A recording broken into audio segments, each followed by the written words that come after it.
Welcome to the SaintsCityMe, a podcast delivering audio love letters to and from the city of New Orleans. I'm Dan, that's Mike, and this week we've got one of the newest members of the SaintsCityMe family, Nathan. WhoDat Nathan. Nathan, how you doing? I'm brilliant, mate. Thank you very much for having me on. How are we both doing? We're all good. Pleasure. We're all good. It's quite nice to have you on because obviously you followed your now good friend who was on our last podcast. Which was I don't know if you've listened to it yet, Nathan. It was a bit of a riot at that one. As soon as you put it in the Discord, to be fair, I listened to it and then watched it when it came on YouTube. Yeah. It was. There was a lot of singing in that podcast, Dan. Bit of dancing as well. Yeah. But bit of dancing. Yeah, that's what Mr. Shenanigans does to you, I suppose. And Nathan will be able to explain a little bit better later down the line about how it all went with Brian when he was over there. Nathan, just think we should probably quickly touch on, because we haven't really done much of it, but touching on the Saints, obviously there's been a hell of a lot of changes from the offensive side of the ball. My feeling is, and yet again, I think the Saints fan base tends to fall into this, is that everybody seems pretty happy with all the changes that are being made. Are you feeling good about them? Yeah, definitely. I mean, I was listening to Muscone yesterday on After Further Review, and he just said, being a broke keep time, I couldn't again. I expected the same thing as the definition of insanity, isn't it? So I think the Saints are doing a good thing. Obviously, WhoDat coming in, he's worked with Shanahan. He knows what's going on. His dad's obviously a great NFL coach as well. And the hires that he's made as well around the rest of the team, with Keith Williamson coming in today as the wide receiver coach. He worked with Derek Carr at Fresno State, so it's only going to be better, I think. Yeah, I think that's the thing about it. It's one of these things. They've made changes which are progressive changes, trying to sort of bring the sort of offense into the current century, which might sound like a bit of an over exaggeration, but sometimes it felt very much like, especially after Payton left, that our offense was a bit dated. And it's like, take a swing. I'm not going to be outraged if it doesn't particularly work out, because I like the moves that they've made. Look, forget the DA thing. We could talk about that until we're blue in the face. It's not only the OC, it's the fact that they swept the board with the whole of that coaching staff and just brought in a whole new bunch of guys, which I think is quite exciting just in itself. What about you, Dan? I think so. I think it shows that they're giving Kubiak reign over the offense and saying, we're not going to make you have any of these coaches that were here before. You can bring in your own guys, and you can see to varying degrees as people who have come off of the Shanahan Kubiak tree coming in. You got John Benton, who's got loads of experience, O-line. Wherever he goes, he seems to improve the O-line. Ex-Saint as well, played for the Saints in 1987 for a year. Then you look at Rick Dennison, somebody comes in with great pedigree, 3 Super Bowls under his belt as a coach at the Broncos. So you've got winners in there. And I quite like Derek Foster. We saw what he did with Aaron Eckler. Austin. In Austin Eckler, sorry, in San Francisco. I'm missing everything up today. For the Chargers. Initially, I was quite impressed with your research. It was like, look at him flowing. He's just flowing, and then you just slightly tripped yourself up. The easiest one I missed up, and then obviously Jari stays, which is from a fan point of view, all-time great, stays in the coaching staff, even though he defended Jameis.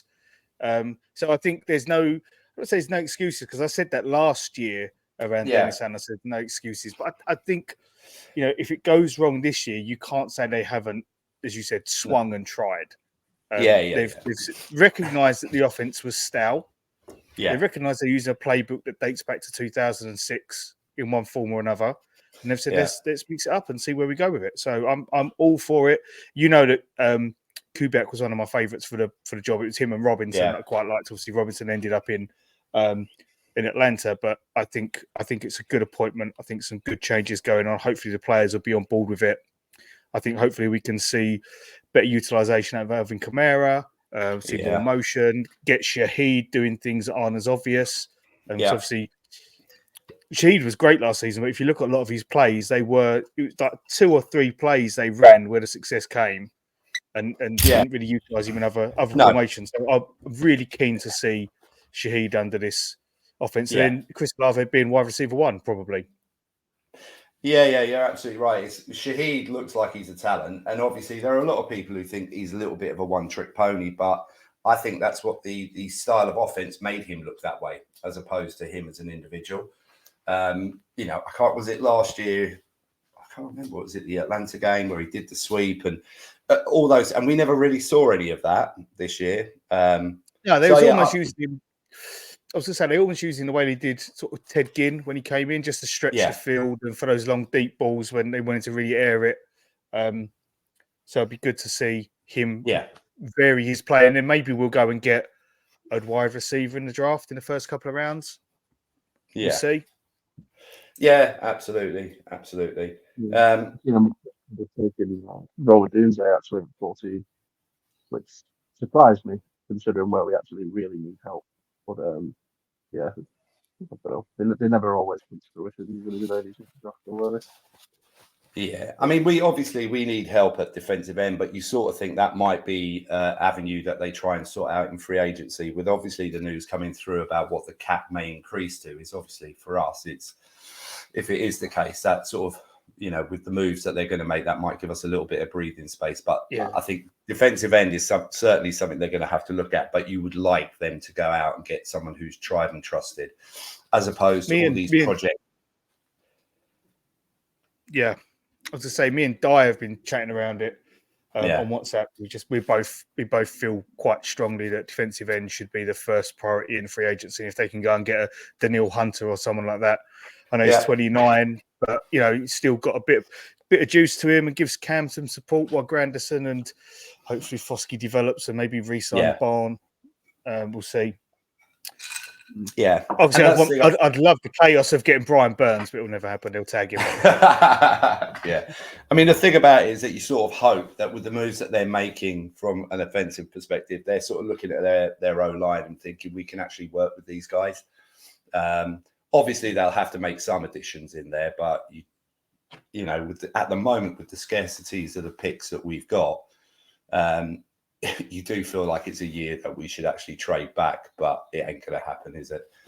Well, I think if you look at the coaching staff, Benton obviously on the O-line, but then Dennison has helped improve O-lines with his run game coordination teams he's been at. So you've got 2 coaches there who potentially could improve the O-line. So if they think that they can do something, then that maybe opens us up to be a bit more creative in who we draft and go for. Whereas if they come in and go, do you know what, this is burn it, let's start again, then that's a different matter. You've got to go. But it's a deep draft class for offensive linemen. So, maybe you can get a bit more value later in the draft. But with that 3rd round pick, that doesn't really help. No, but then obviously we don't know what's going to be happening with Lattimore this year. So, again, it's one of these. It's like, we're, Nathan, as you probably know, we're not one of these pods that are experts. Dan's knowledge is increasing day by day, which I do notice. But I just think if we traded back, you had couple more picks, as you're saying, deep draft for O-line, you could probably get a couple in. But also we got Saldivari sitting there, who people had sort of expectations of him last year, and we never really saw him. So go on, Nathan. He got hurt. He did come on for a couple of games, didn't he? He looks okay. He didn't look out of depth per se, but no. He developed further had he not got taken that knock.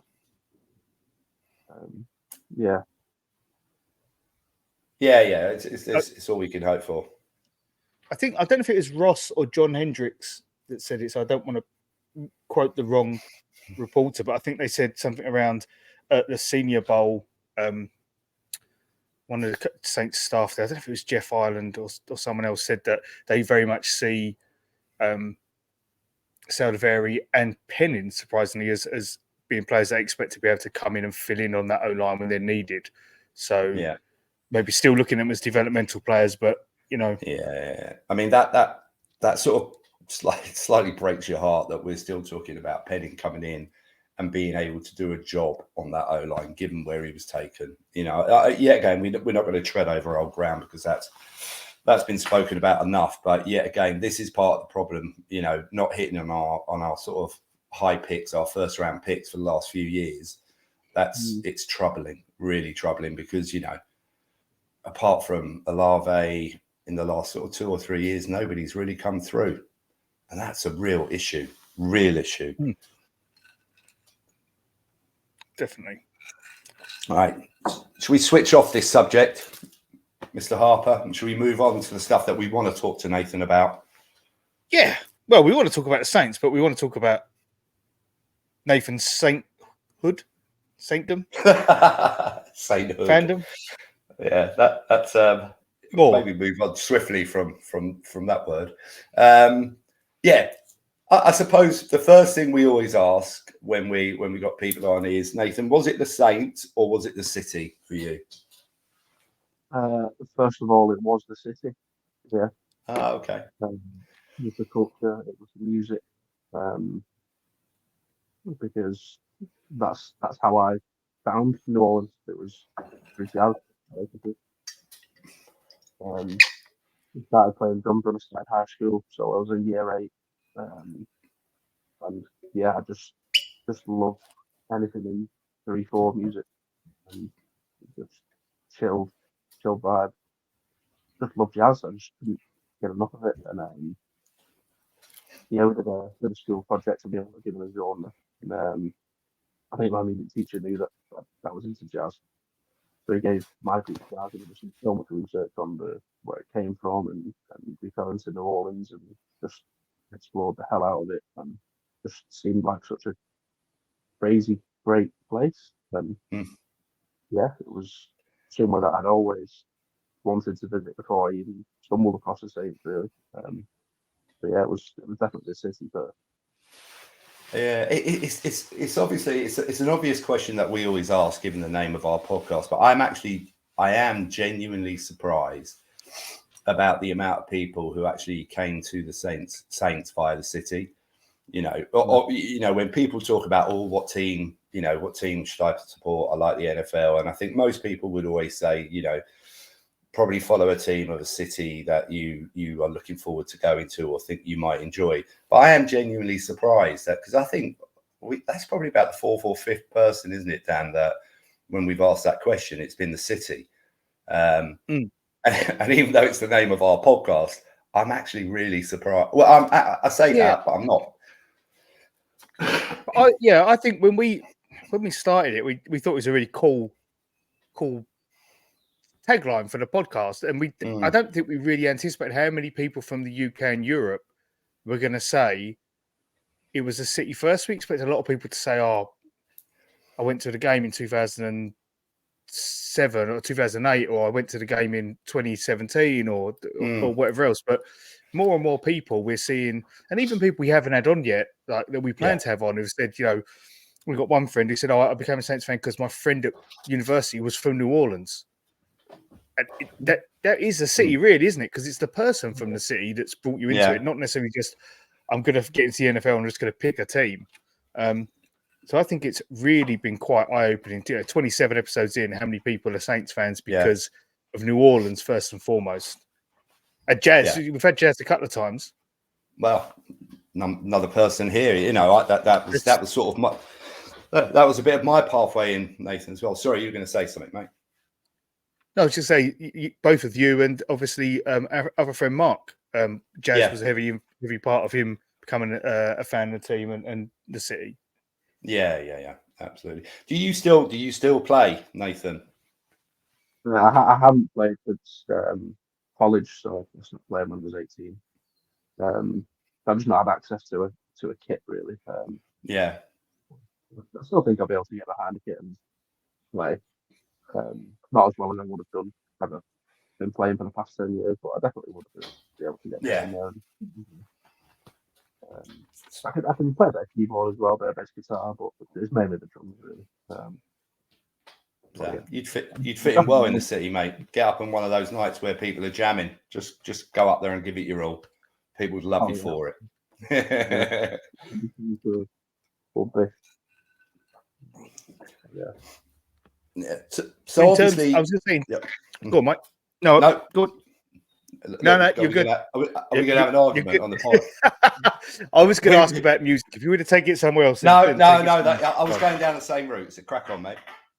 No, I was just going to say, in terms of jazz, is it more like laid back jazz that you liked, or was it just because obviously New Orleans jazz is eclectic in terms of different types of jazz that you can come across in the city? What specific type of jazz was it more upbeat or low tempo, or what kind of jazz was it you really enjoyed? Both, to be honest. The stuff like obviously what Louis Armstrong did was nice, and it's just nice music, I guess. And then obviously the stuff with just the upbeat stuff, really. With Johnny Be Good, a great track. Obviously mentions New Orleans. That's a lot more upbeat. I think it's the combination of instruments more than anything. Yeah. It's just how it comes together as a whole. And there's so much individuality that creates such, just intertwined so well. Yeah, I mean, I think when we get later into the episode, I think we'll probably touch a little bit more on like the music over there, because obviously we're going to touch on when you actually went out there and what that was like for you. But obviously you got into the city. Were you already an NFL fan, or did that come later? In 2009, so my cousin started following the NFL. He picked the Eagles to cheer for. Bless him. And he had it on one night when I was round at my nan's, and he was there. And he said I just started getting into it and stuff. So obviously thinking of the team to go for, and obviously found out that New Orleans had a team. So that was the team that I aimed for, and I took it as far as to try and find a team to play for, and I did eventually find a team in Chorley up in Lancashire. So that was great. It was a young lad, I think it was 12, 13. It was great. It's this niche sport that I only found out about 2-3 months ago, and there's all these people playing it. I had no idea. Yeah, it was great. Great growing up playing the sport. Playing flag as well. It's totally different to playing contact. Yeah. It's very much the same game. But obviously, in terms of conversions, it's different. And we've done contact when tackling, obviously. Yeah, it's still a great sport to play. I always think of flag football. What's that, sorry? I think you usually have a chance to play for a team or even. No, I never have. Too old. No. Yeah, even though I sort of got into we touched on it on the pod. In the 80s, I used to go to London to watch the Monarchs. I was always a fan of the sport without being dedicated to the sport, and then always watch Super Bowl, everything. And it was only really where I solidly started, where it started dictating a little bit of my life, staying up and all that sort of thing. For me, it was really, maybe 10, 12, 13 years ago. So not in a hurry. By that time, there was no chance of me donning any form of kit and getting out there. I struggle to put my shoes on at the moment, Nathan. You know what I mean? This is by the way, this is the last episode where I will have my my homeless father Christmas beard, because this is coming off. Oh, no. I'm getting sick to death of the amount of bloody comments that I get. I was out on Friday night with a group of mates who I've known for years and years. Like, I went to school with a couple of them. And the amount of grief I was getting off my own mates about it. So it's coming off, Dan, because you're the worst fucking culprit. I know. I put my model of you away. I put him away. He's tucked away. Yeah, it's a bit too constant. The thing about it is, Nathan, I have to work out. I'll have to get a couple of mirrors and work out where my chin actually starts and finishes before I shave it all off. Yeah, yeah, I think so. I remember I remember about 8 years ago, I had a beard about this big, and obviously at the time it was a little bit darker. And I thought, bugger it, I'm shaving it all off.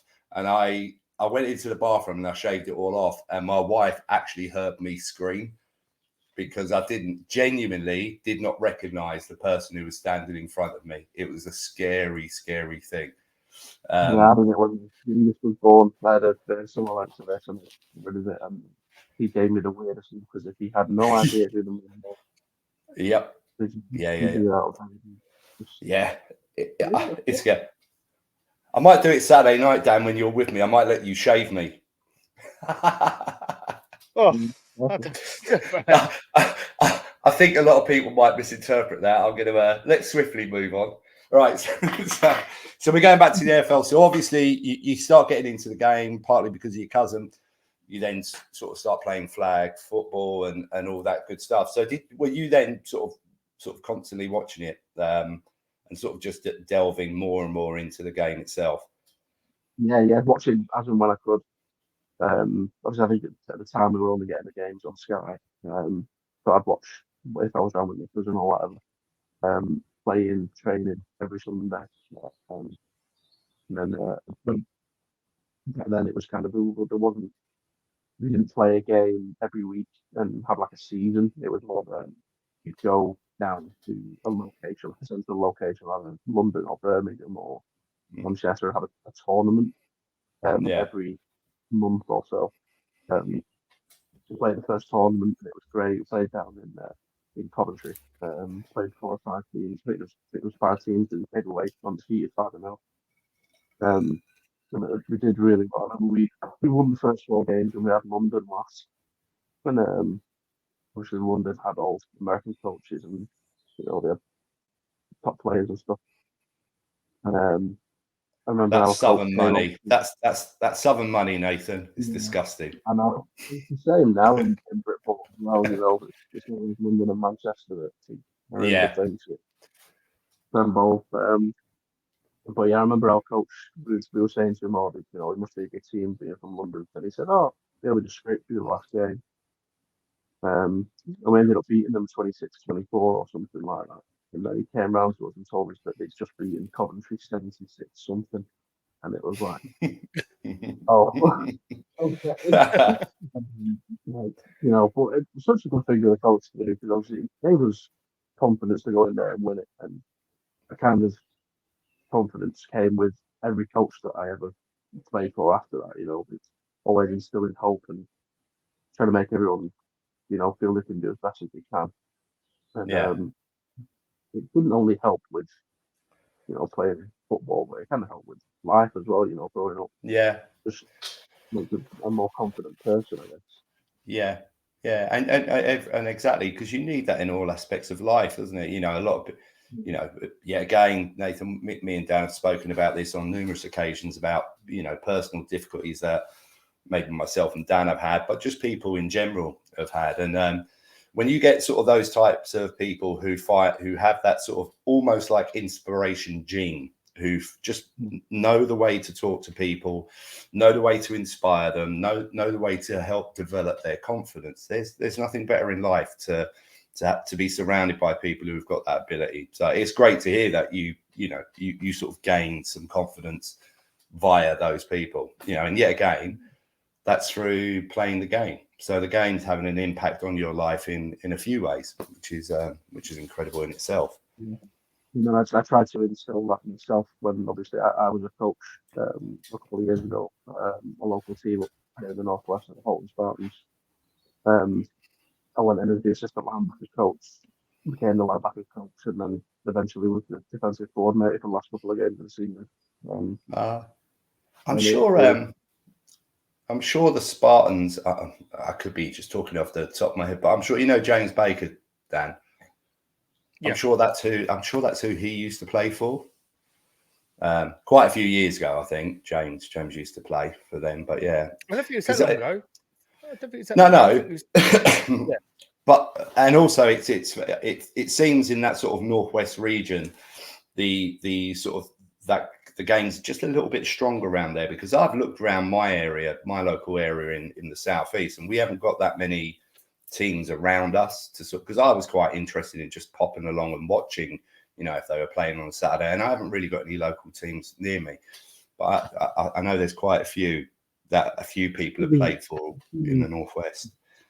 And I've seen Essex and the Essex Spartans. I'm not I know the Essex Spartans. Yeah.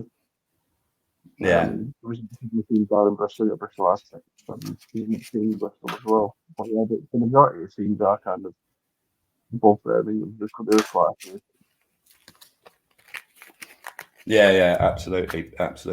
So you're obviously developing a love of the game. You're playing it. What's your sort of Saints fandom? What's happening with that? Sort of, are you just like, I suppose, like most people, is it just growing and growing and growing and just sort of, you know, for want of a better expression, becoming a little all-consuming, which, you know, at times it has done for myself and Dan. Well, yeah. You know, that year I started following them was the year that we won the Super Bowl. Yeah. So that perfect timing, my friend. Yeah. You know, I thought we were going to win the Super Bowl every year, but that was very naive of me.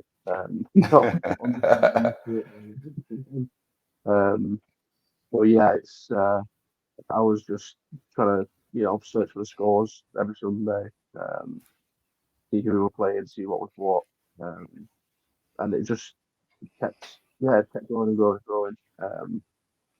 And then I did. There was a bit where I was growing up, and you know, I was going out probably doing things I shouldn't have been doing when I was a teenager, and kind of lost touch with it. But then as soon as my little love was for the first one, yeah, you know, the late night feeds again. It was, you know, it was like, oh, Sunday. Yeah. Oh, what's NFL? Yeah. Oh, It's the only time men ever in the history of men nominate themselves for late night feeds is on a Sunday night. Dan, I bet you were the same, mate. Every bloke I know who's had kids, who's an NFL fan, says they love Sunday late night feeds. I've got a friend who's a big basketball fan as well, and that's obviously every single night, pretty much. So when his son was born, he was saying to his wife, "I'll do the late night feeds." So he's just staying up and watch the Celtics every time they're playing. Yeah. Not blame it, it's a great excuse. Yeah, it was definitely, you know, that was the key to getting back into it. But it's just been, constant ever since, really. I'd always promised I would go over. And now I can say that I've done that. And I will be going to it. So when you're obviously it's without I don't even have to say this, because any person who not only a Saints fan, but anybody who's a fan of an NFL team, the big ambition is for them to get out and watch their team, more notably at home. So when did that sort of really start rearing its head for you? The moment you started supporting, it was building up. You just thought, especially with your love for the music as well, you were just like, I need to get over to the city. And when did that start to almost become an actual realization? Because obviously I had pipe dreams 15 years ago, but I wasn't in a position to go. So when did it actually start really formulating that actually I'm gonna do this? So it was always something that, like I said, I always wanted to. I always had the pleasure of me sitting on bed with a glass of whiskey and just smoking a cigar and listening to jazz music. I always had that vision since I was about 14, 15. Probably shouldn't have been being so young with the smoke and the drink, but it just felt like that's what you should do if you're in New Orleans. So that was always an image that I had in my head. And I kept promising myself I'll start saving, I'll start saving. And I'd never got round to it. And then, unfortunately, my grandfather passed away in 2002. And he told me before he was leaving me some money and I should do exactly what I wanted to do with it. So I promised myself that that's what I would do with it and take myself over. So that's basically what I did. I spent money that gave me some of it. on doing that. And I had a couple of drinks on my own while I was over there, which I went with the lads. Oh yeah, I went to a bar on my own and sat and spoke to my granddad. Yeah. So yeah, that's how I managed to get over that. Yeah, and that's obviously, obviously condolences on your loss, because it's it's still not that long ago, but actually it's one of those things. What a beautiful gift your granddad was sort of able to give you, and as you said, taking a bit of time when you were over there just to have a chat with him. Sort of, I love all that. It's it's beautiful in the way that came around. Out of heartbreak. Also, there's an element of joy that comes from that heartbreak, because your granddad enabled you to do something that you've been dreaming about, which is beautiful. I mean, that's quite a New Orleans thing, isn't it? Out of out of death, they bring joy and second lining and celebrating afterwards. There's a serendipity to it. Yeah. I think. Yeah, definitely. Yeah.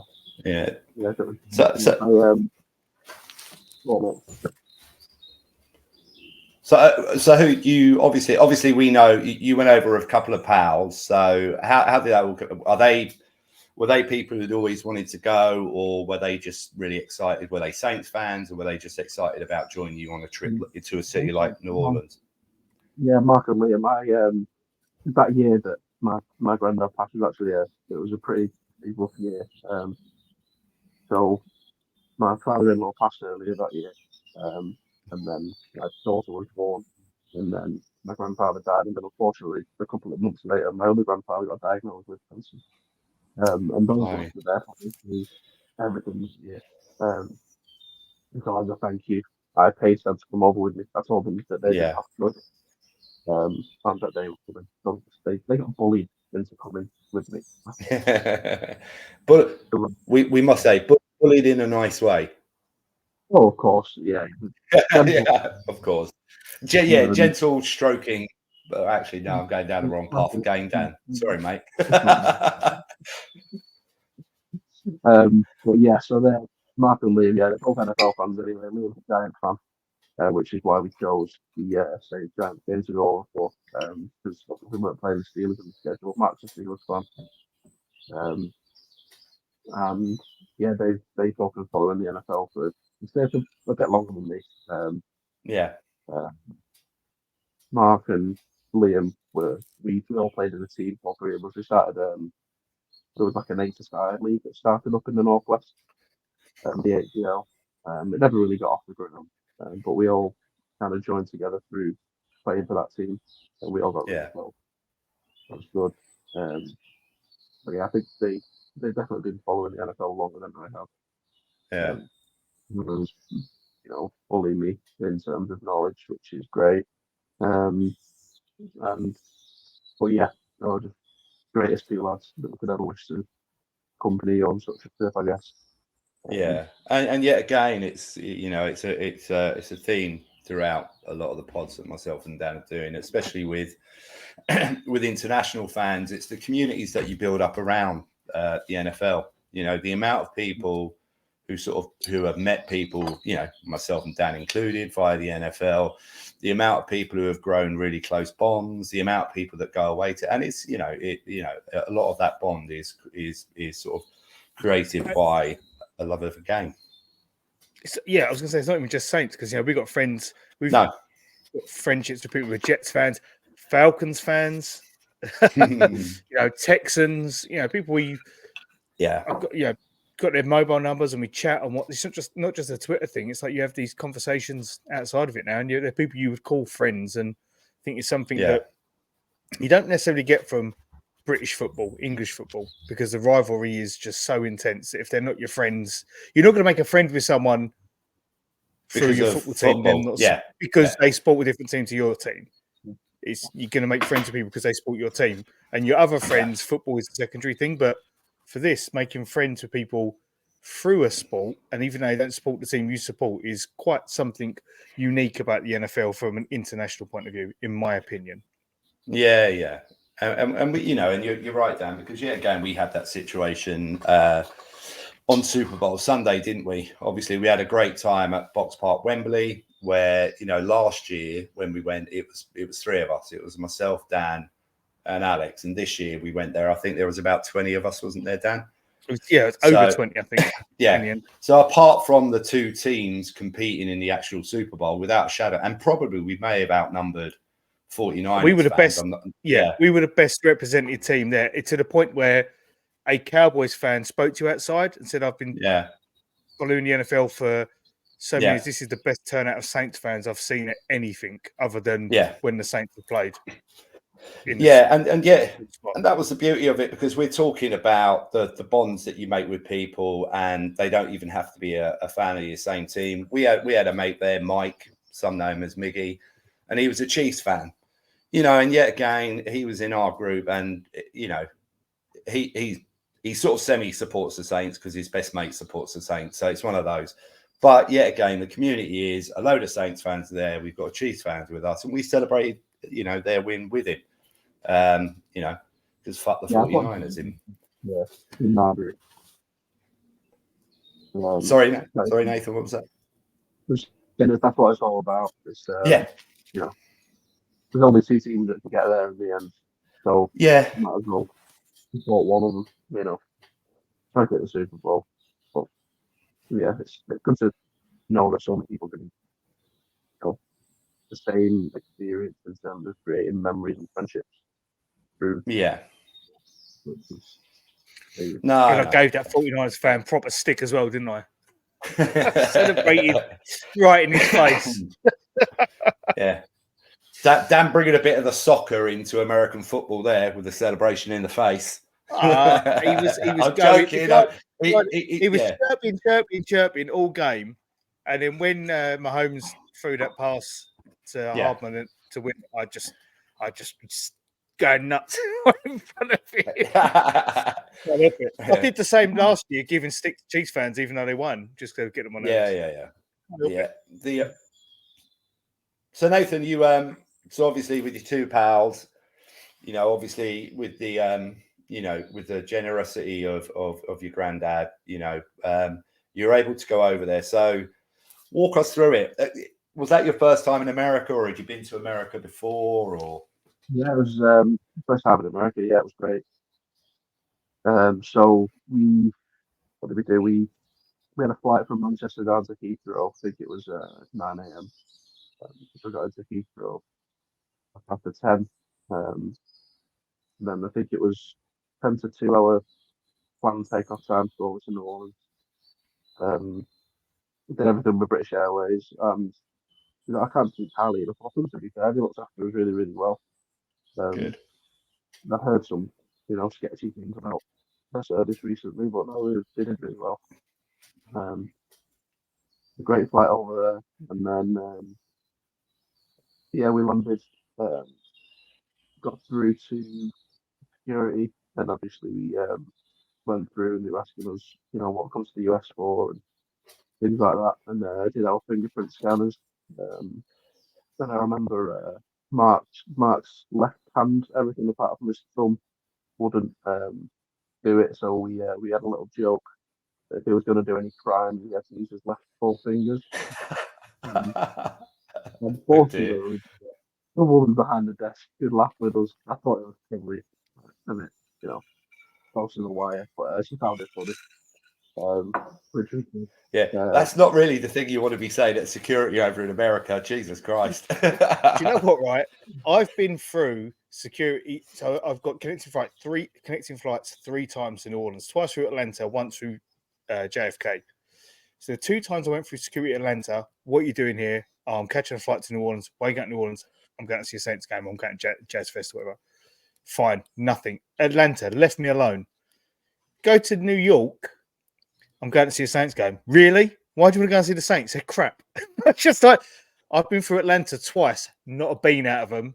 I come through New York and you give me this shit. I was just like, yeah. Oh, no, but she took it well. And then we got our lift to the hotel. We were knackered. It was like pushing past it a couple of times. we'd been traveling for like 18 hours. So we got to the hotel, checked the rooms out.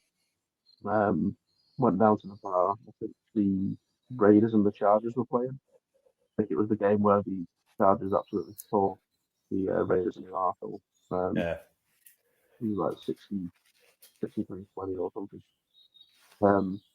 We were watching that. We had some food on some fish, and that was the best fish I've ever had. It was amazing, and it was just in a regional bar. It was like, it wasn't even anything special. It was just Bar food. Yeah. It was the best fish I've ever had. And the waitress made a joke saying, "You come all the way from England and order fish and chips." And it was like, well, yeah, She's got a point, mate. She's got a point. Well, yeah. Different fish and chips. We know. Yeah. And I had a couple of beers, a couple of the local beers. Is it a Hopperchulas? Topachulus. Yep. Yeah, That's pokey, that is. It's quite strong. Yeah, 6.2%, 6.4%. Yeah, I felt that after 18 hours of trouble. Definitely. Dad, man, the alcohol police. Jesus Christ. No, I've had it before. Like the first time I had it was flying home from the airport. First time I went, because I like the can, because the can's the street tiles. It says Chopatudus. Yeah. So, did you have that in the airport when you were flying home? Yeah. I was in a bad way before I got on that I was flight. going to say, I know that you were not in good shape when you arrived at the airport, mate. I was shit-faced. So I got on the plane, fell asleep, woke up like an hour away from London. I was like, this is a result. The air stewardesses said we were the best passengers they'd ever had because we slept drunkenly the whole way. I got video. I've told you this before. I got videos of my brother-in-law doing chopper style through it was the old airport before they opened the new one, and the old airport was tired. But that Chopatudus, we had it when we went to Knuckleheads down in Ocean Springs. And that was when I saw how strong it was. I was like, no wonder I was wankered when I got on the plane. A couple of them at the airport. Isn't that because you were in the same bed as your brother-in-law? Yeah, but that's I see what you did there. Yeah. Anyway, Nathan. So you've had your fish and chips. You've had a couple of beers. I take it that was you for the night. It was like we need some rest and recuperation. Yeah, so we went to bed trying to get some sleep. It's hard with the time difference. It was weird because we were going to bed at like midnight, 6 a.m. and it was like, so I managed to get a couple of hours to be fair. Was tossing and turning most of the night. We got up Friday morning. I went down to the lodge room. We had 2 rooms, they shared, and I had my own. We decided to sensible, mate. Sensible. Oh yeah, it was. But yeah, we decided to go to IHOP for breakfast, which we could have done something better, I suppose. But being in America for the first time as well, it just felt like something we had to go and try. So we wandered over there. I had some strawberry pancakes, which were amazing. The 2 lads tried to cook breakfast, and the waitress asked us for our drinks order. And I remember me and Liam both just got like Pepsi or something. Mark asked for a cold brew, and she just gave him the worst kind of, why are you ordering that? It just became a theme of the trip straight away. Every time we wanted for me and Dad, a breakfast is not complete in New Orleans if it hasn't got a Bloody Mary with it. Oh, okay, but I've never been to one for a Bloody Mary. Well, I've never tried one. I think it's the tomato juice. I don't think I'd be a fan of tomato juice. Okay. It plays. It does play. Yeah, when you get that Tabasco Worcestershire sauce in it. Yeah. And I did say Worcestershire Americans. God. Salt, pepper, lemon juice. All right, mate. We don't want to alienate ourselves. Come on, fella. 44% of our listeners are from America, apparently, according to Spotify. Anyway, sorry, Nathan. So we then finished up breakfast. Then we took a walk over to the Superdome, to stare at it in all its glory. Yeah. What was that like for you, mate? Obviously, did you do like yet again? This is something that we don't talk about, but everybody who sort of comes on and the first time they visit, did you do the taxi past the Superdome on your way into the city? Yes, we did. Yeah. It was, And what yet again for a fan of the Saints, what was that like for you? it was just weird seeing it. It was pitch black. I was kind of crammed in the back of the taxi, so I didn't have the best view of it. But it just knowing it was there and knowing, wow, that's actually how big it is. Yeah. But yeah, going to it the next day to see it properly. Yeah, it was. It took me a minute to kind of get over how big it is and just the stature of it. Obviously, I kind of thank my granddad again. For, making me be able to make the trip. It was great. So then we went to the Saints Pro Shop. I spent too much money in there. Just add that the Saints Pro Shop is much improved now, Dan, isn't it, compared to what it was a couple of years ago? So much better than it was before. So much better. Nathan, when you used to go there, it even though it was exciting going in there, it actually felt a little depressing because there was nothing in there worth buying, was there? It was just the only thing that they had that I didn't see in the new shop, and maybe it's the timing that we went, is when I went the first time, they used to have pre-season jerseys that had been worn by just players that you'd never fucking heard of. But when we went in there, I didn't see that there before. That's the only thing that I remember thinking, this is really cool. Yeah. And I didn't see it next time, but it's so much better in terms of the amount of stock that's in there, the amount of things that you can pick up and different things like that. It actually, looking back on it now, black and gold felt more like what the old shop was like when we walked around black and gold, and the new shop felt much more modern. Yeah. But hey, look, black and gold. Me and you got a couple of bargains in there, son. Oh yeah, turned up for the Super Bowl wearing them. Yep. Yeah. Anyway, Nathan. Anyway, sorry, this isn't our story. I didn't get a chance to go to black and gold. We were going to try and get over there, but I'll get on to why we didn't later on. But yeah, so we went and spent too much money in the Saints Pro Shop, and then we walked through the back of Champion Square out to the Pelicans Pro Shop. So again, spent far too much money in there. Got myself a Brandon Ingram jersey and a snapback, and good man. Just the hats over there. I've got so many hats, and they're so cool. It's just.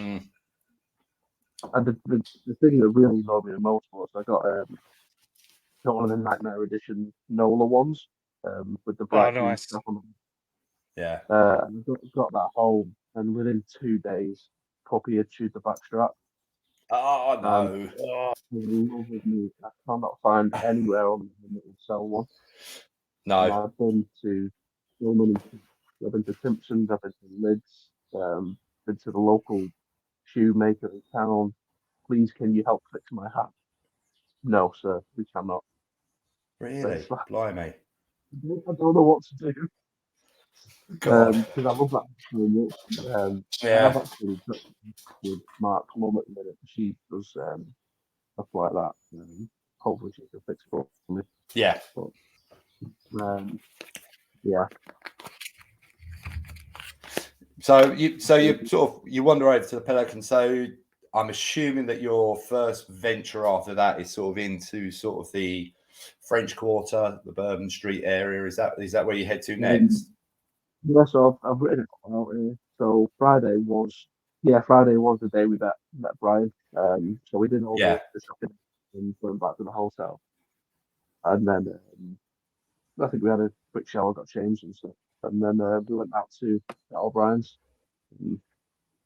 So we got in, and obviously it's a right, Nathan. It's a rite of passage. It really is. Yeah. It's like it almost for any Brit, and I know a lot of locals are going to hate me for saying this and not like it, but it's almost when you've made that journey. The thing about it is that as much as myself and Dan now love to get out and venture outside the city, the thing about it is that when you get there, it's almost like your first thing that you, or one of the first things you should do is wander down Bourbon Street and just go to Pat O'Brien's.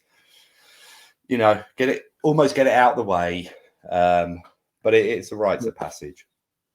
Yeah, so I'm going to champion Bayou Beer Garden though for people like their second visit. Bayou Beer Garden's got to be the new Pat O'Brien. I'm championing that. Anyway, sorry. I didn't have that on a list actually to try and get round to, but we didn't make it.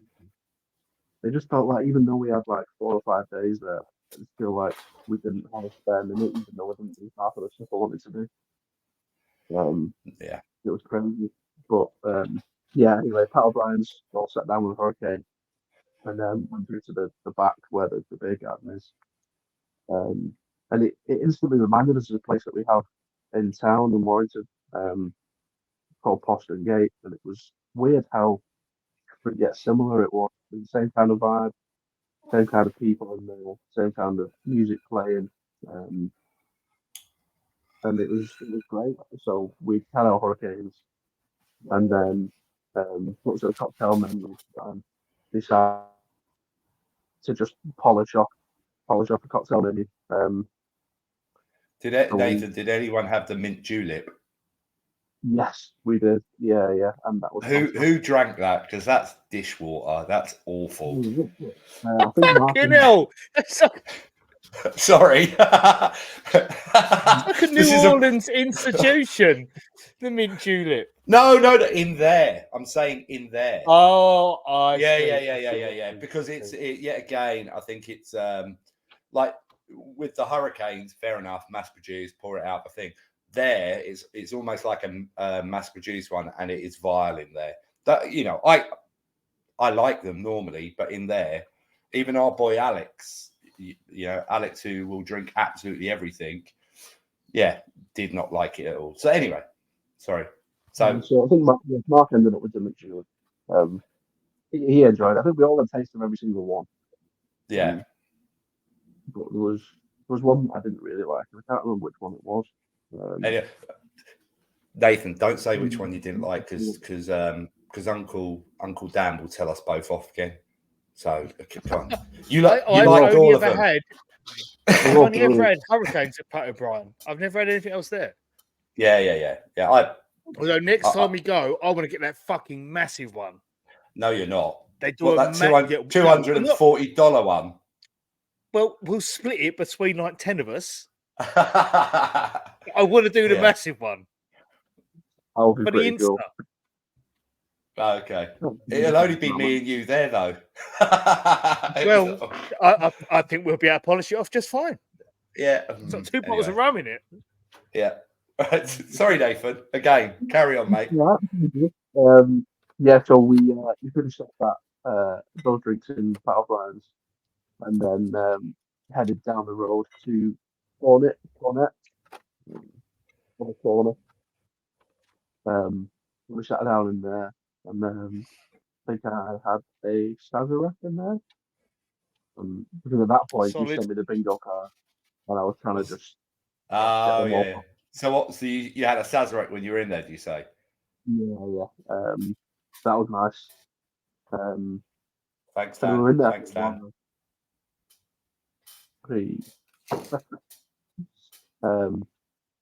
And then I think that's when Brian got in touch.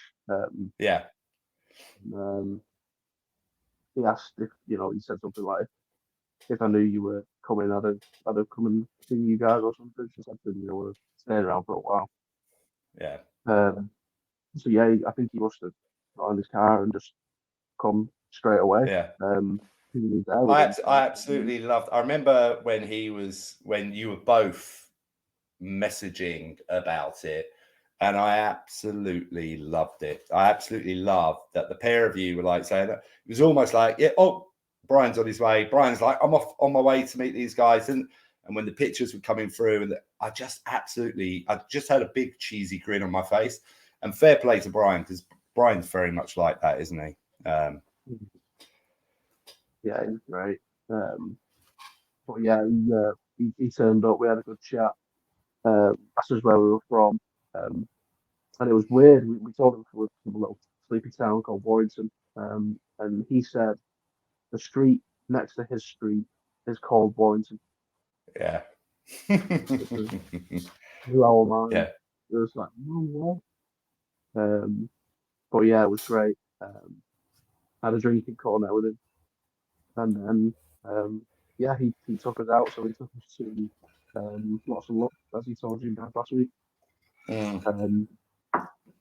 Which was great. Had a little dog in there. The dog was cool. I think the dog belonged to a guy called Mario. He was over there for the Saints game. I think his friend was driving from Seattle or something, miles and miles away. Blimey, yeah. That's a big old trek. Yeah. And yeah, that's when me and Liam played Golden Tees. I love Golden Tees. Yeah, you got a bit excited about that when you saw it, Nathan, didn't you, mate? Oh yeah, it was great because me, Mark, and we go and play golf in the summer when the weather's nice. Yeah. And it was weird to be on the losing end because normally I'll win at actual golf. But I was humbled by golf. You don't see a lot of. The thing is as well, you don't see a lot of Golden Tee machines around anymore. You used to see them all the time, so I could understand why you got so excited because I haven't seen a Golden Tees machine in about 15 years in a pub. Because we used to have one in our local, and we used to smash the shit out of that screen, just running up and trying to roll the ball. But one of the things I loved about that night for you was you got to go to a couple of bars that most fans coming over probably wouldn't even have ventured out of the French Quarter. So by having someone to take you to these cool places, I think it's in itself is an experience that you're not going to get. I didn't have that the first time I went. I was strictly in the Quarter and that was it. But, to go out to more neighborhood bars, I think you really get to take in the culture of the city and see that it's more than just the French Quarter. You get to see what these bars actually look like. The residents of the city drinking. And I think that's massive. I was very envious in a good way. Whistling that was such a great place. As Brian said, we had a bit of a joke about, will we be okay? That's all it was. It was always a joke because we knew that, Brian wouldn't take us anywhere. No. We didn't ever feel unsafe. And it was great. The people there was great. The lady at the bar was lovely. He loved us. And the people there were great as well. There was another gentleman called Brian there as well. We called him Old Brian between ourselves because he definitely had 10 or 15 years on our Brian. Yeah. But he was giving us so much advice as well for on Sunday after the game. Yeah. So he goes across the river and he goes to another bar and he does a couple of glasses of whiskey and smokes his cigars after the game on a Sunday. Giving us advice where to go for pole boys. That was great. There was another guy. For the life of me, I can't remember his name. But he was like an NPC. It was like he just had and he would just say them randomly, and it was great. He could just. I think his favourite one was he'd be talking about something, and then he'd just say, "Well, I ain't right, but I ain't wrong either." At the end of, I don't know, every other sentence. His other one was the kind of stuff that makes you want to go to church in the morning, and it was brilliant. Crazy. First time I went, there was a bloke like that in the bar we was in, and I remember it so distinctly because he was wearing a Hartford Whalers jersey, and I said to him, "Oh, are you from Hartford, or you or is that just have you just bought it?" And he was so impressed that a Brit knew who the Hartford Whalers were. But he kept like chirping in when we was chatting and stuff, and then he was like, "Oh, I'm a barman at this English bar in Algiers. And he said, I'd like you to come over and just tell me if it's like an English pub. And I was like, mate, I ain't flown 5,000 miles to go to an English pub. I said, next time. So next time. Yeah. Oh, God. But it is great. But that was a great thing for you, Nathan, as Dan sort of touched on. For your first trip over, where obviously you've looked at, you've got advice, you've looked at stuff of where people say you should go and the things you should do, but then a local sort of grabs you and just takes you to a slightly different environment where you get a different take on the city almost out the gate, which is meeting locals, getting advice off locals, which is obviously really important. But also in one of these pubs, didn't you get to almost fulfill your sort of your wish via, you were saying about your granddad, you just wanted to sit down, have a cigar. You got to do that as well when you were out, didn't you?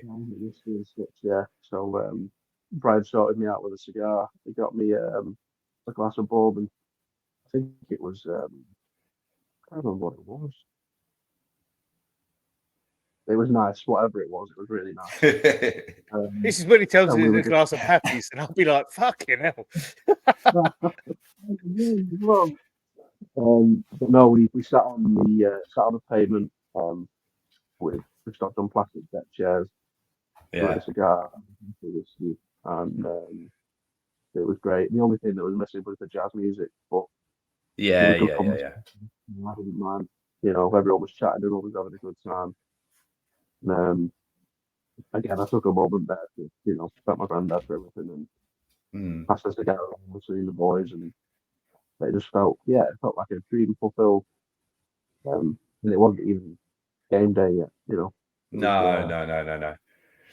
It was great. But that's from a if I think about it from your looking from the outside in at your personal point of view, just to be able to do that, and obviously being able to fulfill one of your dreams because of the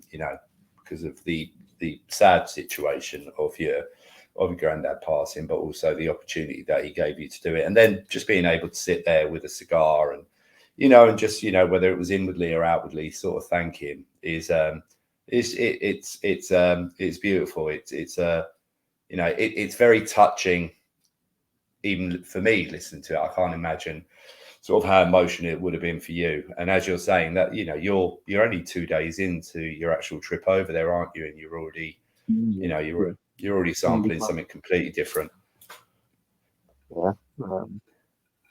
So yeah, as Brian said, we'd been out for most of the afternoon, so we decided to call it a night. I think it was like 9:30. Yeah. So I moved back to the hotel, went to bed, tried to get to sleep again. Which was more successful the second time, so we did well. Do you think that might have had more to do with the copious amounts of alcohol that you drunk? Yeah, maybe. Yeah. Yeah. Probably coming apart. Earlier on the Friday, I think Eric was giving me some suggestions for breakfast. Yeah. Our boy Eric Johansson. Yeah. No, on the Saturday morning, we went to the Tavern pub, I think it was called. And we got a breakfast po' boy in there, and that was the best thing that I've ever tasted in my life. It was so good. It was just amazing. I think it was obviously the po' boy bread with like sausage patty on there, like tater tots on there, fried egg, and some kind of sauce similar to a HP sauce. Yeah. But it was phenomenal. And the soccer was on in there. Big Leeds contingent, which surprised me. They're everywhere. They're everywhere. Everywhere. It's strange. I don't know if it has anything to do with Jesse Mark, my manager recently, but it probably doesn't, because they are a big club. I'll give Leeds credit. They're a big club. And there was go on, mate. Yeah, we had a breakfast po' boy. No, we had a breakfast po' boy, and it was the first time I've ever had fried green tomatoes. And they were fantastic. I don't know. This is only for a slightly oldish British audience, but when you said we there, for some reason, I just thought of the Crankies. I don't know. Sorry. Well, I don't Sorry, know, Nathan. I don't know, little... Nathan, you're probably too young to understand that joke. But anyway, sorry. Carry on. Yeah. So fried green tomatoes, Dan. Sorry, mate. No, I was just saying it was those breakfast po' boys. They slap. They're good. It's same as yours, Nathan. It's like a tater tots in it, egg, sausage, and then these fried green tomatoes that I've never even thought to think about trying. I was just like, this is phenomenal. It was just really good. Yeah, mine was amazing. Minus the fried green tomatoes. But I didn't have them. Yeah, shut your mouth, Dan. I want to take away from yours, but it was still amazing. But yeah, we stayed in there for the game. I think we can't remember who else was playing. But yeah, we took a Uber back to the hotel after breakfast. Sorry, Nathan, can I just ask, obviously, because of the nature of the podcast, what area and what sort of hotel were you staying in, and was it decent? So yeah, we come from Riverside. Yeah. Yeah. Right near the train track. That's actually coming up. Like just as a side, that's coming up as one of the cheapest hotels for French Quarter Fest that week. We'll touch on just that let later. You know. Yeah. It was really good. You think of staying there. It was really nice. It was great as well. But yeah, we took an Uber back after breakfast. The Uber driver was really cool. He was a nice guy. And then I think he took us to Rouse's on Bourbon Street. So we went in there and got some snacks and some drinks and stuff. Yeah. And then we went back to the hotel, chilled out for a little bit, and then went to walk-ons for tea that night. Okay. The Steelers were playing the Colts. Obviously, Mark being a Steelers fan, he wanted somewhere to go and watch the game. And we'd spotted walk-ons as we were walking about. Obviously, went to the pro shop and on the way down the strip, but I was on the strip on the main road from the airport coming down. Just street, I think, isn't it? So yeah, we ended up going there for tea that night or dinner. The food was amazing as well. Really nice. It was a weird atmosphere for a sports bar. It didn't seem rowdy enough to be a sports bar. Nathan, you were just basing that all on when you were in the bloody UK watching a fucking soccer game over here. And if to be fair, if there's not a couple of guys having a punch up near the toilet, then To be fair, we went to Manning's, which is supposed to be a sports bar, and I would agree with Nathan. There wasn't any hostilities in there, whether that's a good thing or a bad thing. The most hostile person was the fucking waitress who just didn't have anything we wanted to order. Yeah. You had the same thing. We were trying to order. It was just like, let's just point out on the pod, not every waitress or member of bar staff, male or female, appreciate if you're British. It's not like they fawn over you. That if they're in a bad mood, they'll be in a bad mood with you as well. I've got someone else who I'll talk about later about that as well. But yeah, no, the food ended up being really nice. Drinks were really nice. I think we ticked off Purple Haze in there. Good man. Bingo card. Yeah, that was real good. I think the Steelers ended up losing to the Colts that night, so Mike wasn't in the best of moods. I'll give you a fun fact, Nathan. That walk-ons, Delvin Bro worked there, Saints cornerback.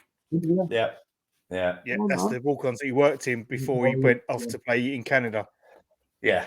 Okay. He spoke about working on the podcast, didn't he? He just talked about that was a key thing for him when he developed the ability to appreciate people. It was like a big thing for him, wasn't it, when he worked there? But yeah, so you hit walk-ons, you did that. Food good, drink good. What was the rest of your Saturday like, mate? So yeah, we headed back via Rouse's again. What's a big Rouse's? Kind of, I'm not sure what the area will be called, but there's a little one near Bourbon Street, and then there was the main supermarket. Royal. So Royal on the corner, yeah? Yeah, that's the one in the French Quarter, isn't it? Yeah. But then we went to the bigger one, which was kind of further down Poydras. That's further over Poydras, isn't it? Yeah. Went in there. We've got some cans of pop and stuff for the room back in the hotel. Right, just an interjection for our American fans. Nathan being from up north, he will say a can of pop. Dan being from down south, what would you say, mate? Give me a Coke. Yeah. So I'm just Americans would say soda. I'll go get a soda. Yeah. It's a translation thing for everyone. I'd say, can I have a fizzy drink? Can I have a fizzy drink? Yeah. I would say, can I have some alcohol? Fuck the fizzy drink. But anyway, moving on. Yeah. No, we did buy a bottle of months ago with the soda.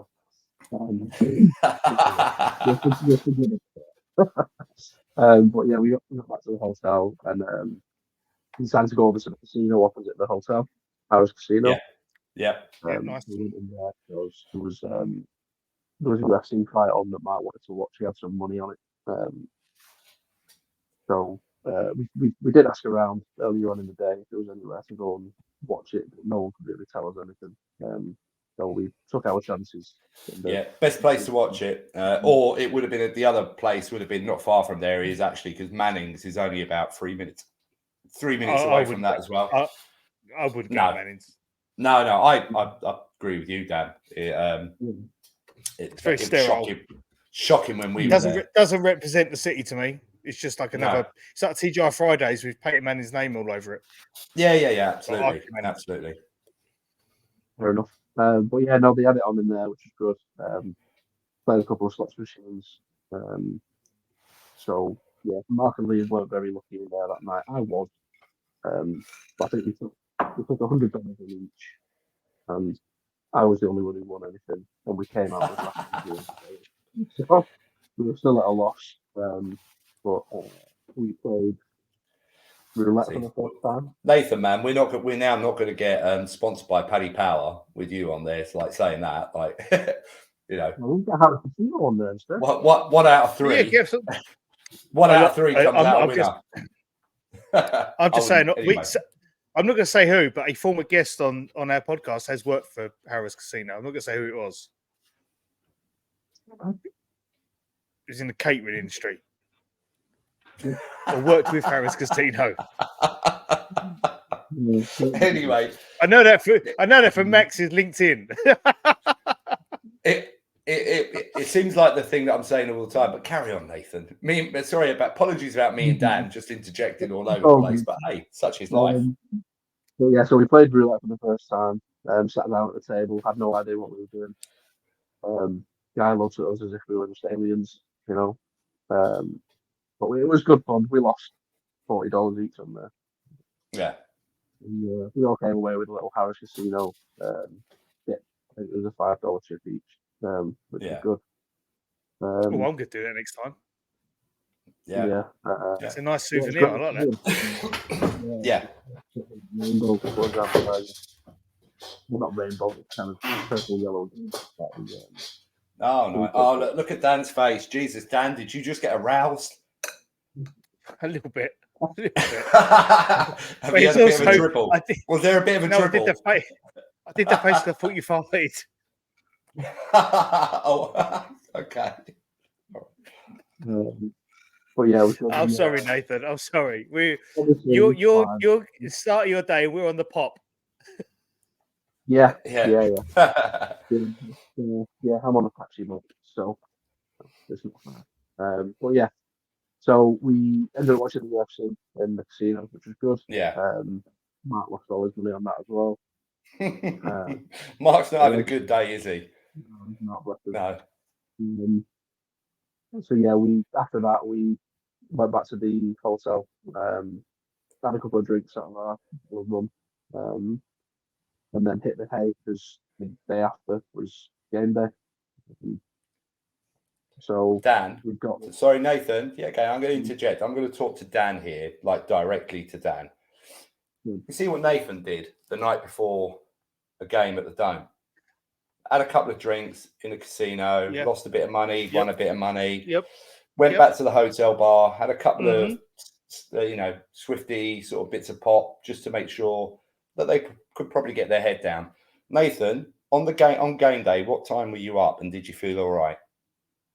7 a.m. and felt anxious as hell. Yeah, was okay. Dan, Nathan felt anxious as hell. I'm assuming because you were nervous and it was excited energy and all that sort of thing. Yeah, Is that why you were up at 7? Because it was like nervous, excited energy? Yeah. Dan, you were up at 7. Why? Was throwing up. Something in the All right, Dan was throwing up. Anyway, Nathan, carry on, mate. Carry on.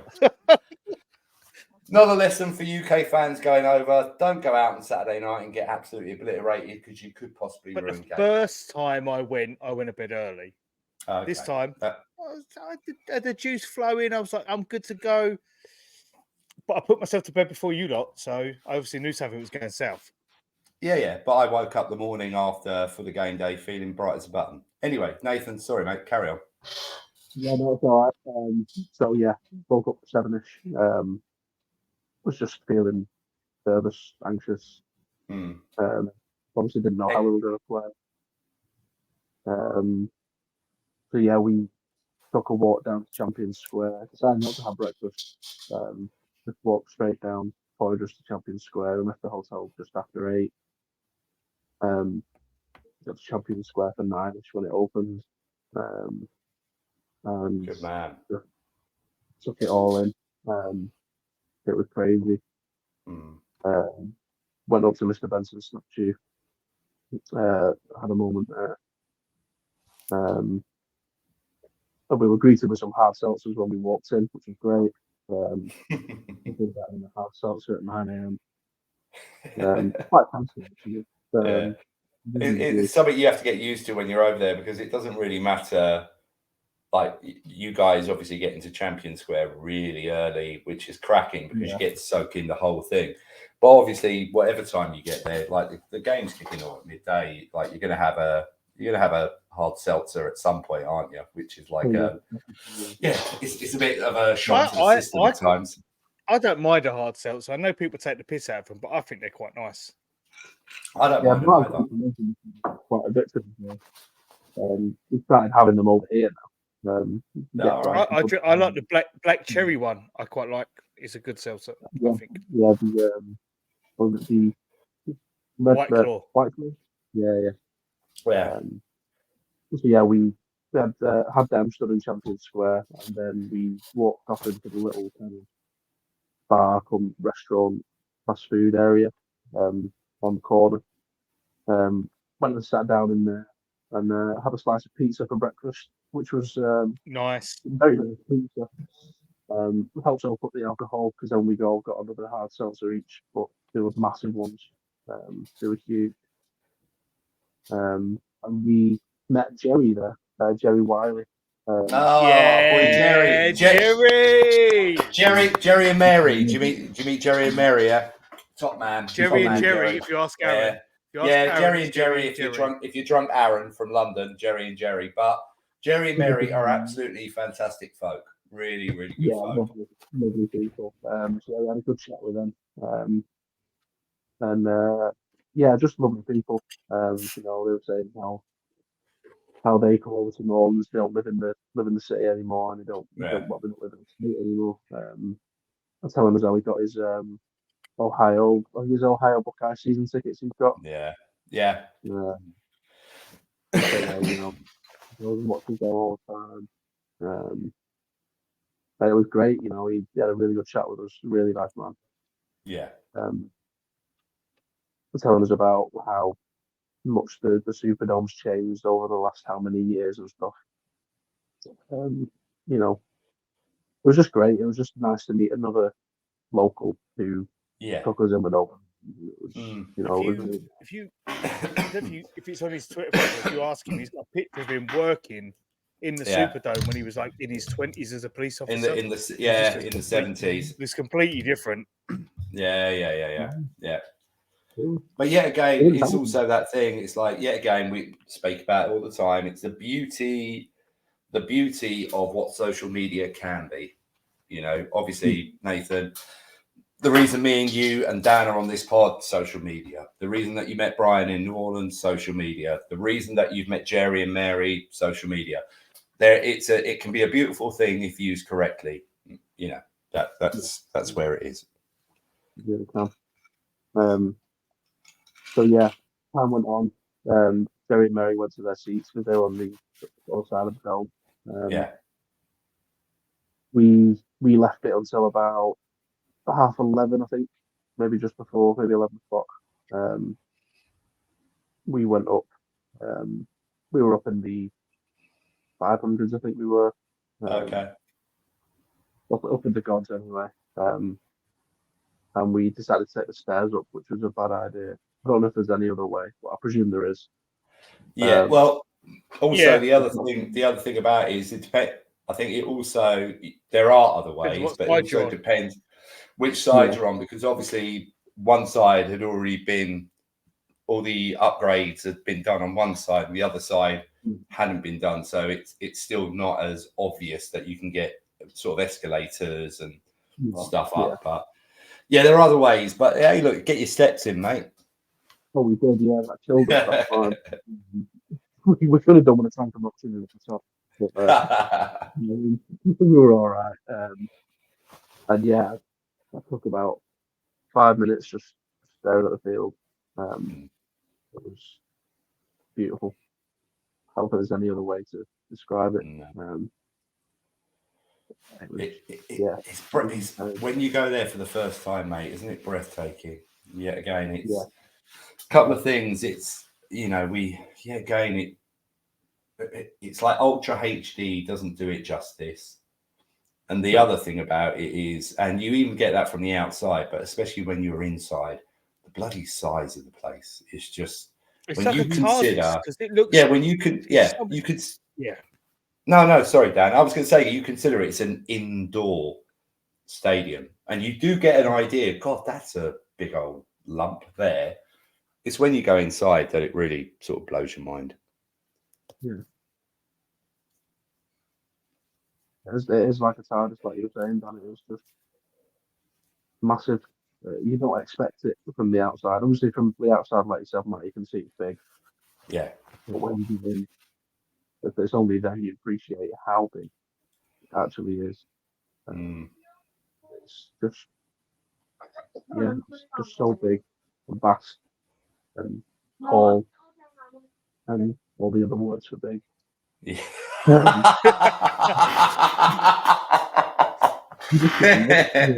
Monumental, colossal, ginormous, gargantuan.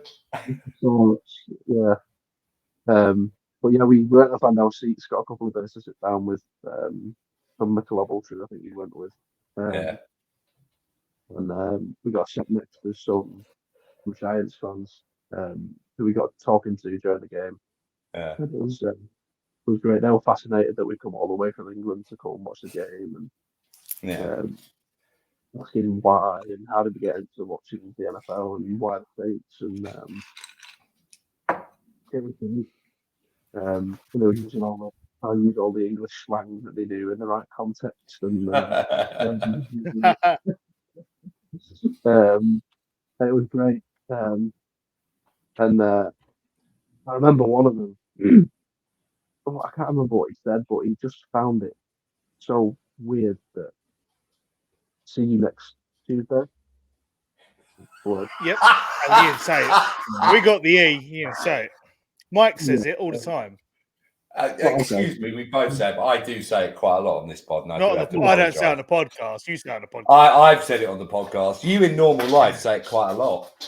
I do. I do. You've got I'm not going to deny it. Dan's got a level of restraint on this pod that I find quite difficult at times. I just think if Mrs. B listened, she wouldn't appreciate it if I said it. because she, me and Mrs. B got a thing through the TV. Yeah.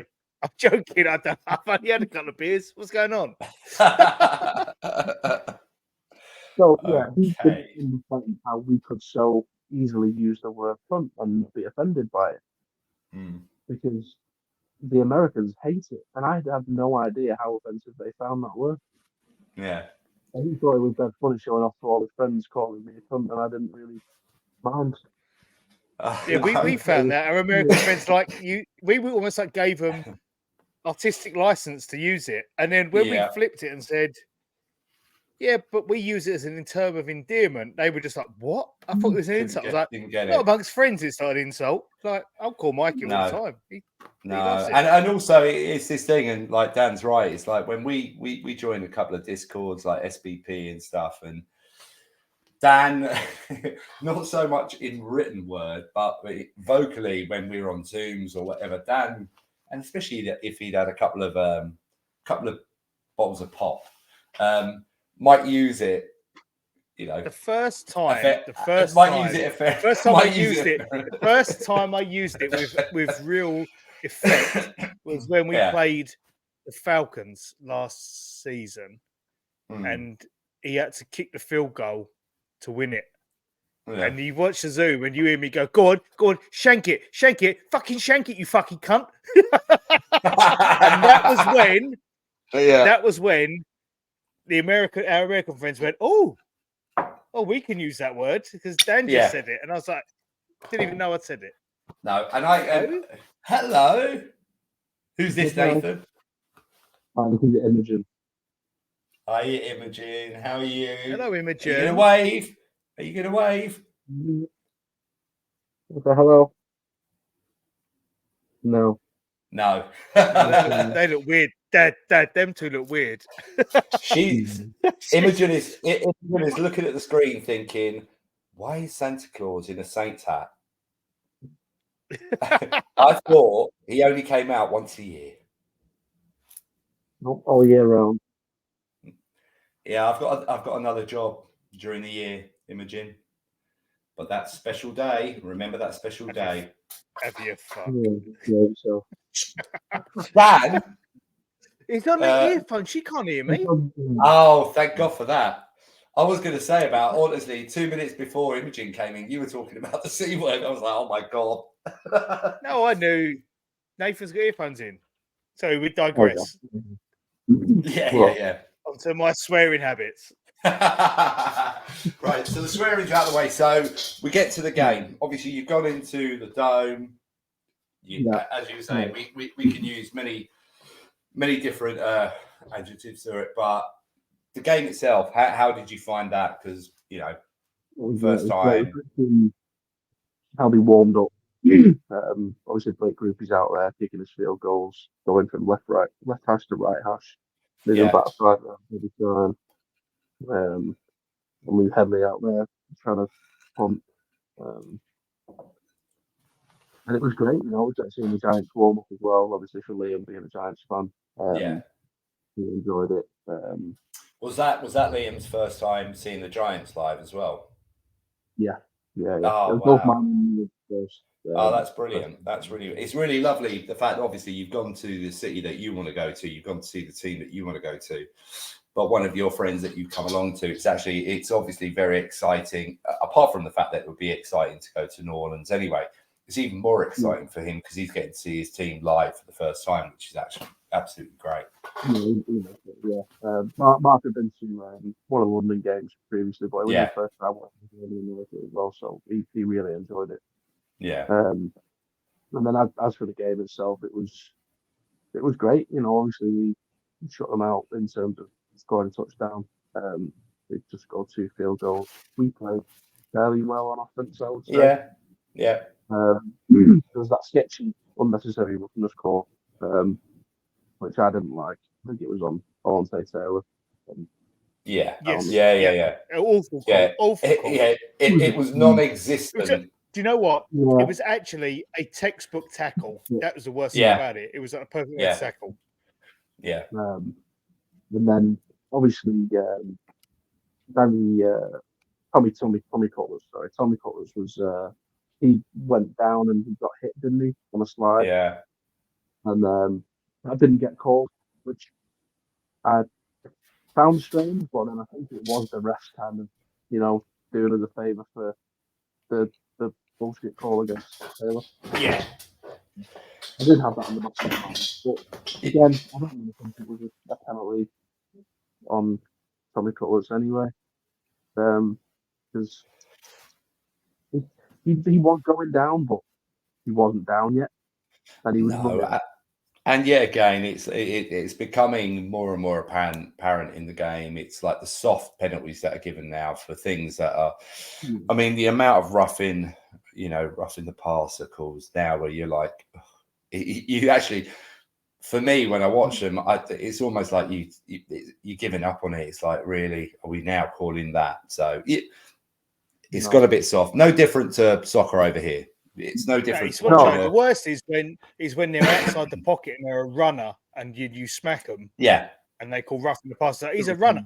He's given up himself as being in the pocket. Like you're entitled to smack the shit out of him if you want to. It's like, and that's the linebackers as well. Linebackers love that. Yeah. So the whole dome experience was great for you, Nathan. Obviously, getting there, getting the win. Yeah. When were you coming home? Were you coming home on the Monday or the Tuesday? So it was the Tuesday. Oh, okay. Were you able to go out and enjoy the Sunday after the game then? Yeah, so we went to Stolber's, which was a little chicken shop just on the corner down the down point, just on the way back to the hotel. Yeah. Went and had some food, which was great. And then went back to the hotel. Then went back out to the French Quarter for some drinks afterwards. And then we decided that we were going to make a day of it on the Monday. So we came home from the Quarter, got to bed, and then Monday morning we went out to Frenchman Street. We walked all the way there. I didn't realise how long it would take because I put Frenchman Street for 22 minutes. I didn't realise it was on the car time. Yeah. So I checked it, and then I realised after about 15 minutes of walking that there was still another 35 minutes of walking to do. Hey. It was a good walk though. It was a nice walk through the city. It was really nice.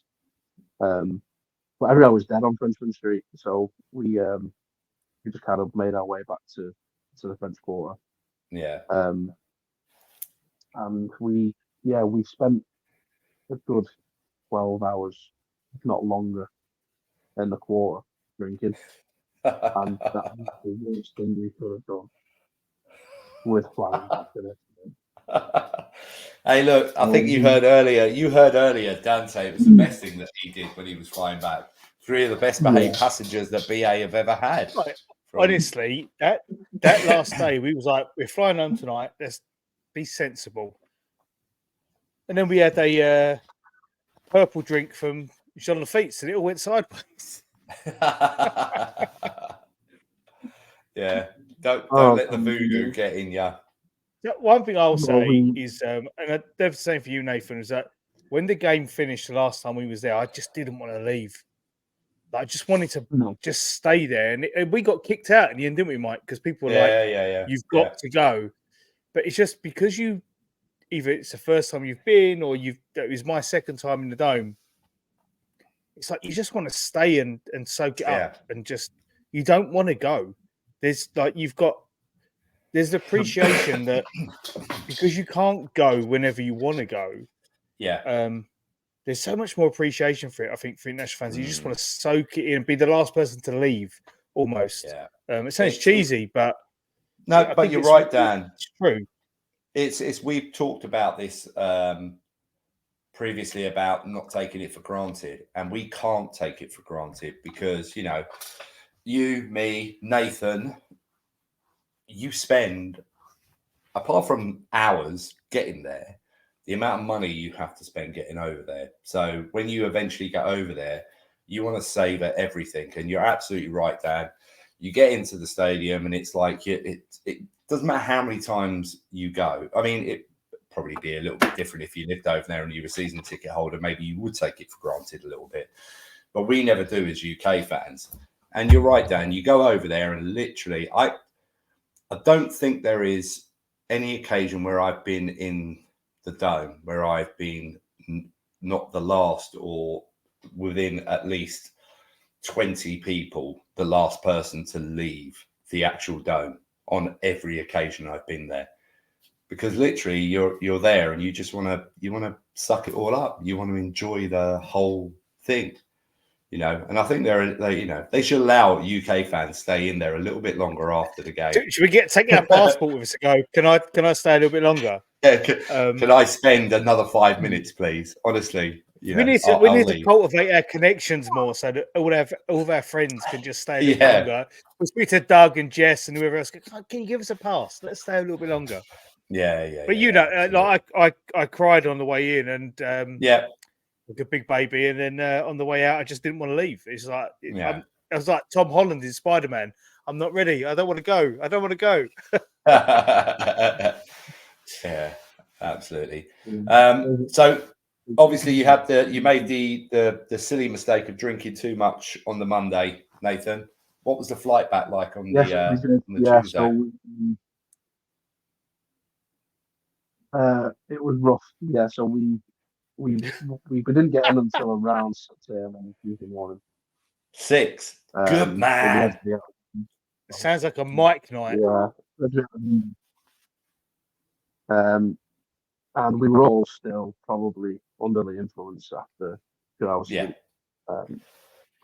So we decided that a swim in the pool would be good quickly. Yeah. Around 8, 8:30. Wasn't the lifesaver that we needed. But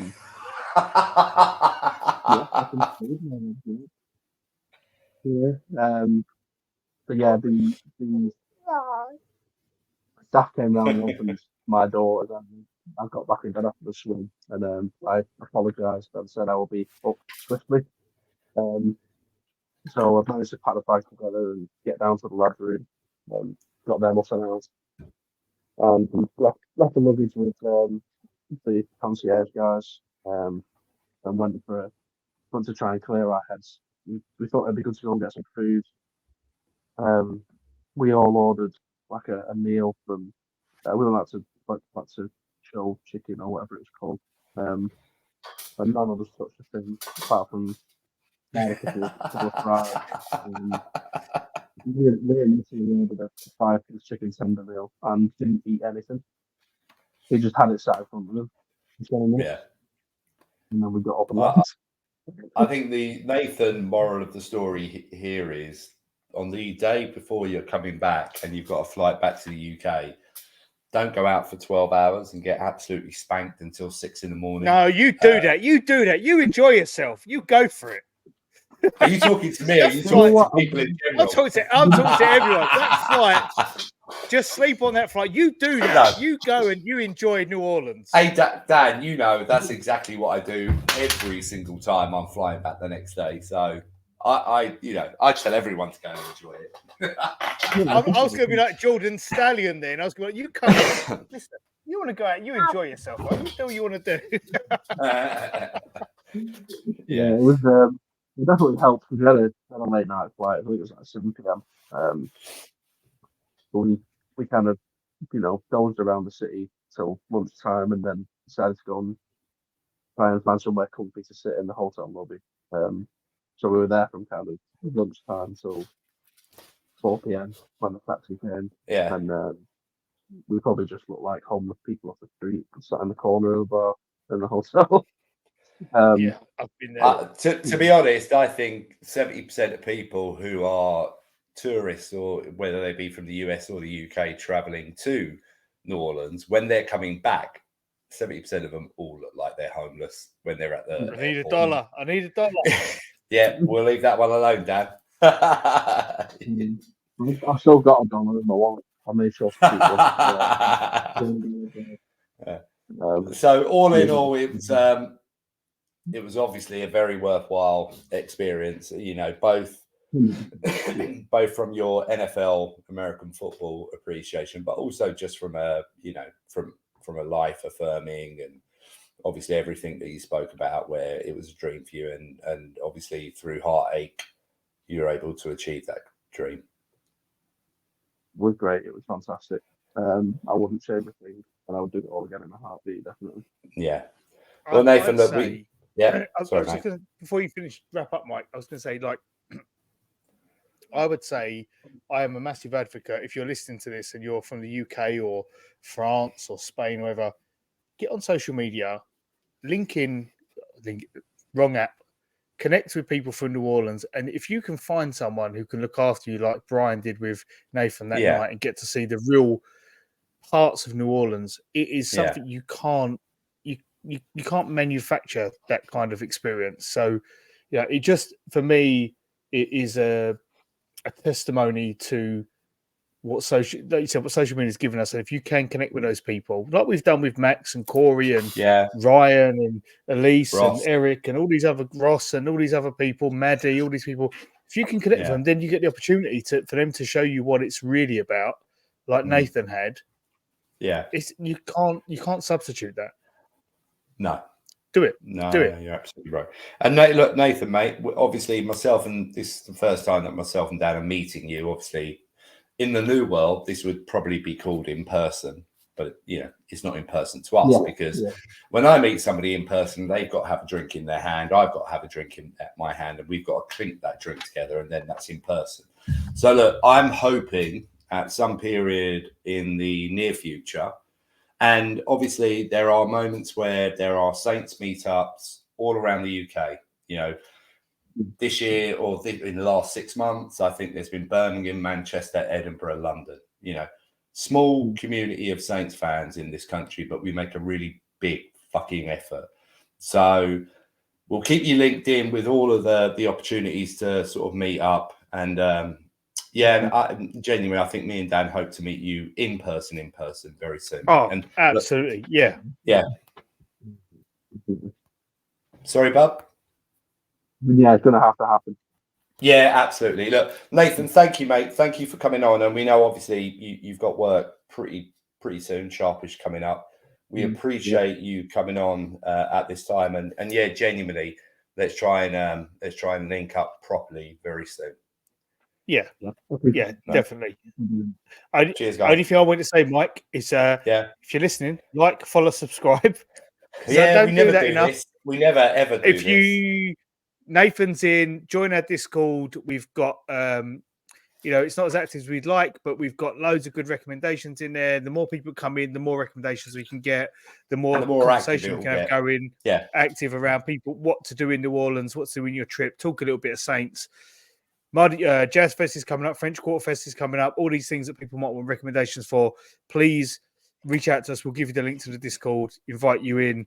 And also, if you are the person who gets picked for International Saints Fan of the Year, because you should find out by the latest tomorrow, please let us know, because we would love to talk to you about your fandom if we haven't spoken to you already. So this is a competition the NFL ran, International Fan of the Year. It wasn't publicized enough, in my opinion, by any team or NFL UK. But if you're that person who gets picked for the Saints, please let us know, because we would love to have a conversation with you and talk about your fandom, because that's what we're all about.